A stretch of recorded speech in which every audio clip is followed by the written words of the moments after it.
if the third thing, so to speak, would start already this year, then we already have 3 data points, right? 2020, 2022, and 2026. So if these people who are calling the shots are using some sort of gematria, you know, some sort of a Pythagoreanism or whatever.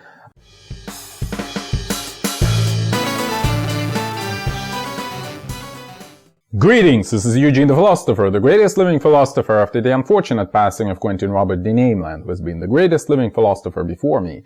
So in this video I want to talk about an interesting idea that I've had recently, and in order to transition into it, I'll have to give you an intro which I almost 100% stole from, or stolen, whatever is the proper form, from James Corbett from Corbett Report, okay? I'll link his video in the description in case you're interested. So, Stafford Beer in 1979 has formulated an interesting principle. So, it goes like this. The purpose of a system is what it does. And the meaning of this is that the people repeatedly keep doing the same thing, then the outcome that they get is what they actually want. Meaning, if they don't get the desired outcome, they would stop doing whatever they're doing and try to do something else, right? If they keep doing it, then the outcome pleases them, you know? Like the system does whatever they want it to do. Yeah, probably. Anyway, so yeah, otherwise the system would be reformed, right? So the example Corbett himself gives would be, for example, like your education system produces stupid people, then since it's not being reformed, it means that its purpose is to actually produce stupid people, okay? So whoever designed the system, whoever maintains it, is interested in it producing stupid people, roughly speaking, right? Otherwise it will be reformed again. So yeah, I guess the whole principle is a slightly more intellectual version of you shall know them by their fruits, you know? Anyway. So Stafford Beer has formulated this principle. Again, I remind you, the purpose of a system is what it does. So to segue into my next point, actually Corbett's next point as well, like what else happened in 1979? Anyway, so Corbett himself gives this example of the war in Iran, okay? He makes the point that the purpose of the war in Iran is elevated oil prices, okay? Because that's exactly what it does, right? The purpose of the system is what it does.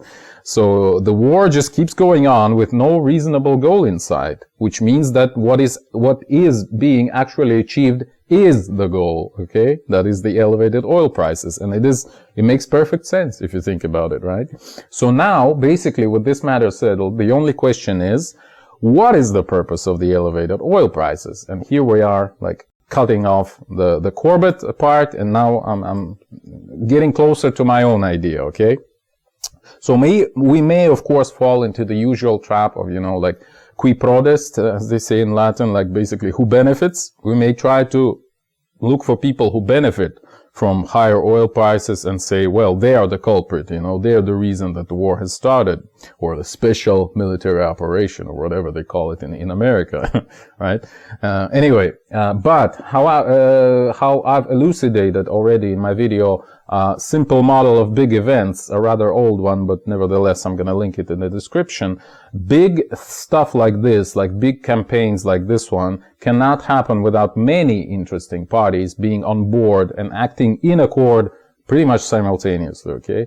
So my point here is, like, yes, a lot of people may benefit, but it doesn't necessarily mean that they were the employers, so to speak, the contractors, you know, like, the main source of the initiative for this war, basically. That's my point.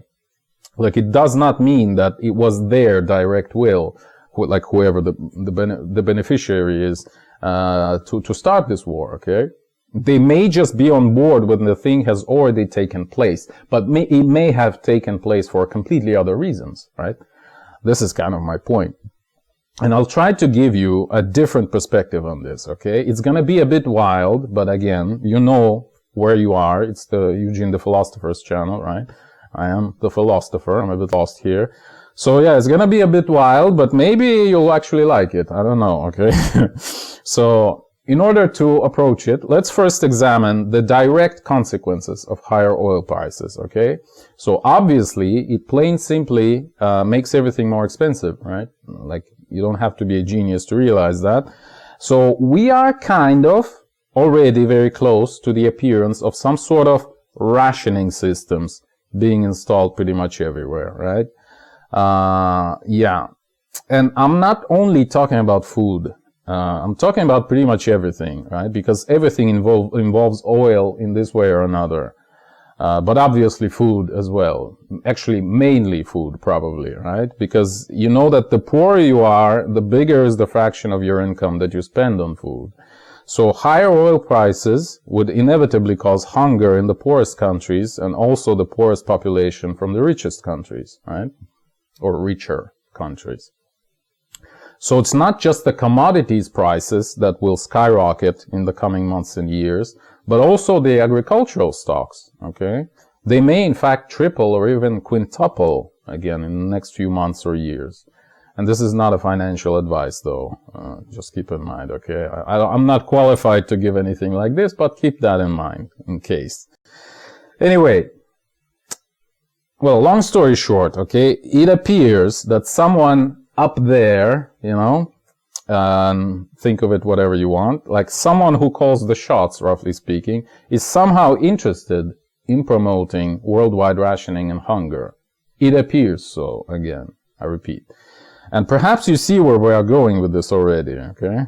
Or maybe you don't. Well, then stick around. So, consider this another metaphor, or maybe not even a metaphor. So, during a religious ritual, okay, a rational person from the outside, like if just a random dude walks into a temple and observes a ritual, okay, and it's a rational person, right?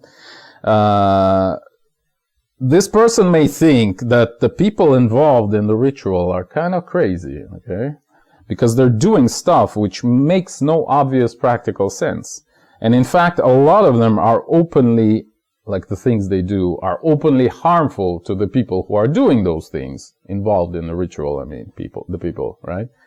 Yeah, and this confusion would be even more prominent if this person, this outsider that just walked in and just observes it, doesn't know that such a thing as religion even exists, okay? Just imagine their confusion. So, if you remember, if you think about it, if you remember the global politics of the last few years, isn't this exactly the feeling you're getting from it, as this random outsider in my random metaphor, huh? Like you kind of get the same feeling, right? Like the world seems to be going crazy, right? And nothing makes sense anymore. And people are doing openly irrational stuff that seems to even harm them, but they still keep doing it, okay? Right?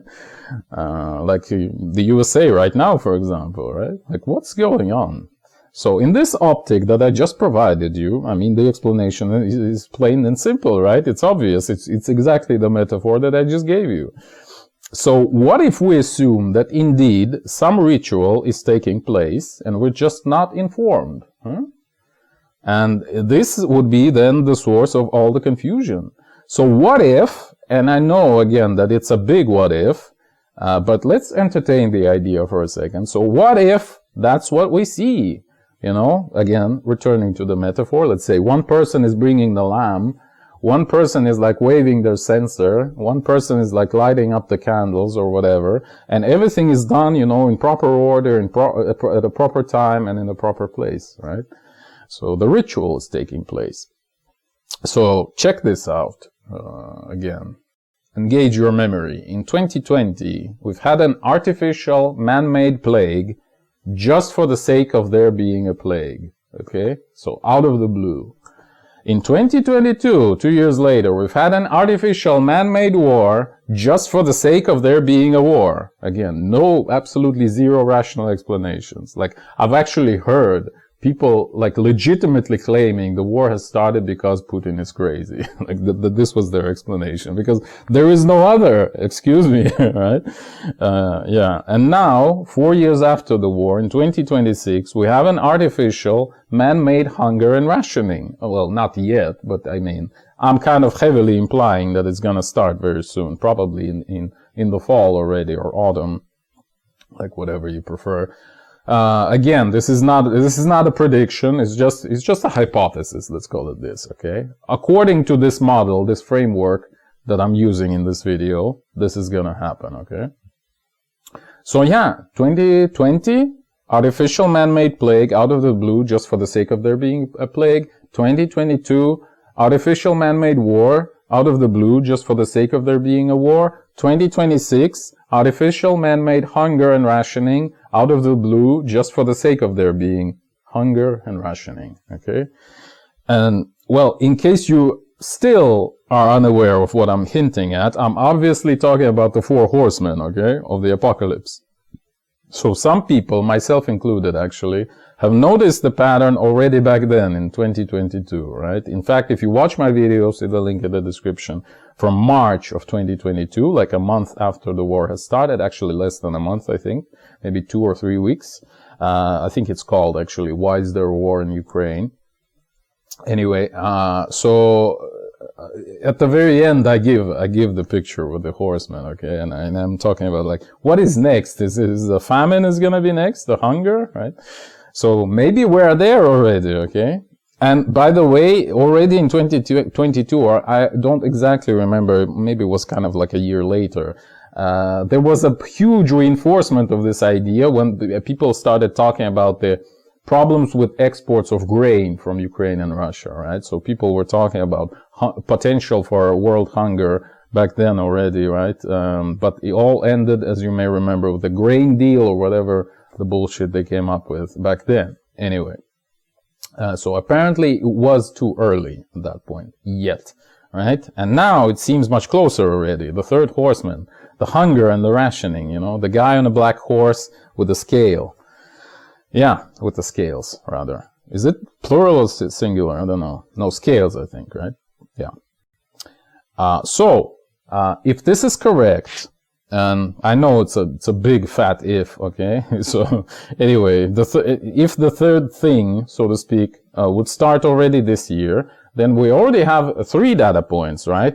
2020, 2022, and 2026. So, if these people who are calling the shots are using some sort of gematria, you know, some sort of Pythagoreanism or whatever, we may try to figure out the progression, right? And there's 2 possible, obvious at least, 2 obvious progressions that would fit, and they may allow us to calculate the 4th horseman, the arrival of the 4th horseman, and that will be 2032 or 2034, okay?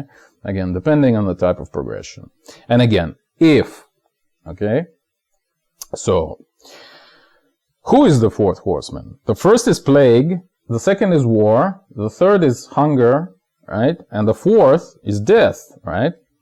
So, how do you ritualistically enact death? Let's try to think about this. I mean, that's a perfectly valid thing to think about, right? For any rational human beings. Well, we already have an answer, actually, would be my point. So just remember who and in what circumstance have used the phrase, now I am become death. So there's your answer, I think. And notice also, there was a suspiciously popular film about the guy very recently, okay?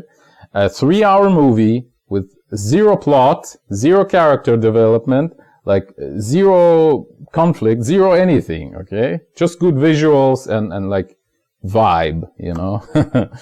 And it was incredibly popular for no apparent reason. Again, out of the blue. So a cultural phenomenon that, again, just like the plague, just like the war, just like the hunger, is completely artificial, completely man-made, out of the blue. A movie that is popular just because it sort of needed to be popular, you know? So maybe it's a deliberate screenplay leak, so to speak, right? An Easter egg for the people enjoying the ritual, right? The outsiders who know what's going on. Or maybe, like, I don't know. Now, I thought that at the end we may make a little discussion, because not everyone agrees that the 1st horseman is supposed to be a plague. Like the Bible actually talks about the conquest, you know, the guy with a bow who does conquest. That's basically how it describes the guy. And I think he wears a crown, but I'm not sure. But anyway, the newer interpretation, the 20th century interpretation, says it's a plague, okay? So Like, whoever is up there, they're also not very smart, you know, so they will probably think, oh, it should be a plague, right? That follow the newest interpretation, the newest trends. Anyway. Yeah, who knows, ultimately? Ultimately, who knows? I hope you at least found something interesting in this video. In case you didn't, it's your problem. You knew, you knew what you're watching. Anyway, the near future will show us. Okay. Thank you for watching. The eons are closing. If you wish to support me, please consider joining my Patreon. That is patreon.com/philosopher. See the link in the description.